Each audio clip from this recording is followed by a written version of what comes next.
take off, take flight with you. For we never fly, but we're flying. So I want to share with you why it's cheaper to borrow money to invest versus saving your own money to actually invest.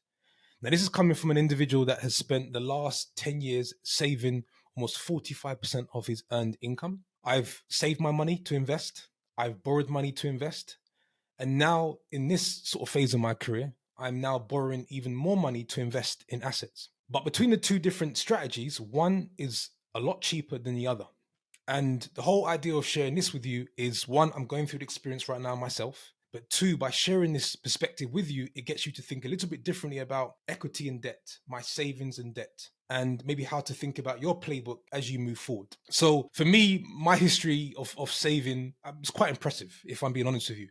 As an intern, I saved about 95% of my income. As in the last 10 years, it's ranged to about 45% for my earned income. And the plan was always to save to invest. Save to invest. But as you continue to grow in your journey, you always understand that even though you might be doing the right thing, there could be a better way to do it. So let's take the simple example of a property, buying a property, and the saving part, the borrowing part, to illustrate an example to help you start to think around the cost of using your own money versus actually borrowing. And they always say equity is more expensive than debt. So if I'm going to buy a house, and we take a simple numbers, take £100,000 for the property. Usually in the UK, if you're buying it within a limited company, you're then putting up 25% as equity. So that's, what you've worked to save for.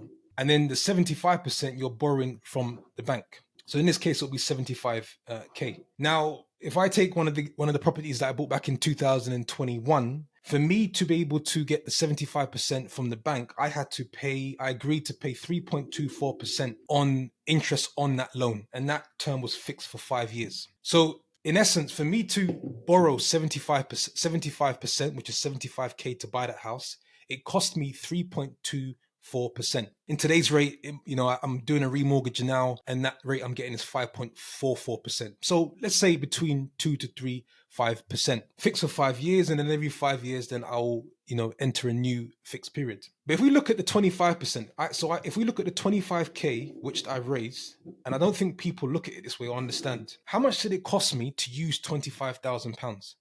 Now the first thing that comes to mind, people usually say it didn't cost me anything. It's my own money. No capital is free, not even your own. So let's just say, for example, it will always cost you your tax rate to use your own money, which I can tell you is always a lot higher than the interest that you've got to pay on debt when you borrow it. So let's just go back to basic numbers for an example. Let's just say, for example, someone's earning £100,000 annually, and they have to pay 40% tax on that money. I don't know if these is the actual tax rates. I haven't worked full time in the UK. I'm just giving some rough numbers. So let's say, for example, at the end of the year, they've paid £40,000 in tax, and then they take home £60,000 in income. And that £60,000, somebody would say, okay, I've taken my 25K from that 60,000, which is my net income. I'll use that as a deposit to buy a piece of property. Well, what did it cost you to use that £25,000? Cost you 40% because it's your tax rate, right? So your annual salary is £100,000. You paid 40% tax, maybe even more, but just to keep numbers simple. And then after you paid your taxes, you were then able to use your net. So it cost you 40% to use 25K, which is the equity part, which is more expensive. And it only cost you 3.24% to use 75K. There are pros and cons to equity and debt, but I think this perspective is quite powerful because it gets the individual to think, or someone like myself, if I'm able to invest into an asset that can return higher than what I'm borrowing, then I shouldn't have any issues with borrowing, as long as I've done it in a calculated way and I've got the right deal to put the money into. And so you also got to think about it from this standpoint. How quickly, now we've got to factor time into it. How quickly does it take me to save up 25K, or the average person 25K? And how quickly does it take me to get the 75K from the bank? Now they're obviously going to say, how much are you earning, etc. But you've got, first of all, it's cheaper to go to the bank. And two, it's a lot faster. So I'm in the process now of raising capital for the real estate deals, and up to right now we've raised 120K. We've got another 80K coming in, so we'll be at £200,000 raised by middle of June. Do you want to know how long it would have taken me to raise £200,000 when I was working in my previous job? A lot longer than a couple of weeks. And what I'm paying on the £200,000 is a lot less than what I would have paid in my own taxes. And the tax rate I was subject to over the last 10 years was Swiss taxes, which is relatively low to other countries. But in that case, it would still be a lot smaller. So I think this perspective is really, really important to understand, because first you got to come from a standpoint of good debt and bad debt, right? And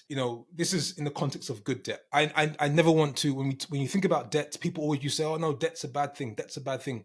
It is if you're using debt to actually buy items that don't go up in value or can't then give you a return based on how much it's costing you to use that debt. So let's say, for example, you go to the bank and you take out a £10,000 loan because you want to then go on a holiday. That £10,000 loan is maybe costing you 3-4%. That holiday is not going to return you anything more than 3-4. It won't return you anything. So you're not going to get better than 3-4%. In that example, that's bad debt. Yes, obviously it's for entertainment purposes, etc. But in those ideal scenarios, you want to have passive income or your own cash for holidays. You don't want to borrow for those kind of experiences. But this is good debt, and this is actually looking at debt in a very different way and actually comparing it against how long it takes you to save. Now, it doesn't mean I don't want to send the advice to say, okay, don't save at all and just start borrowing 100%. No, it's actually a really, really good strategy to build the muscle and discipline to actually save, because that also helps you with capital allocation later on down your journey. However, I think it is just very, very important that people understand that your own capital, even your own capital, is not free, and it costs you your tax rate to use your own money versus then actually borrowing money from the bank. In conclusion, I would never save 100% or buy a property at this current stage of my career with cash or of my own money, because it will take me too long to save that money when I could actually borrow at a much cheaper rate. Secondly, I would be more interested, which is what we're doing now, in rather than saving it myself, because I've spent the last 10 years of saving and developing a track record. I'm now in a position where I understand the importance of actually raising capital from other investors, paying them a return, because I can do it in a lot faster rate. And here's another thing also to keep in mind and understand. When I'm using my own capital, I've paid a tax rate on it. So we used the example of 40%.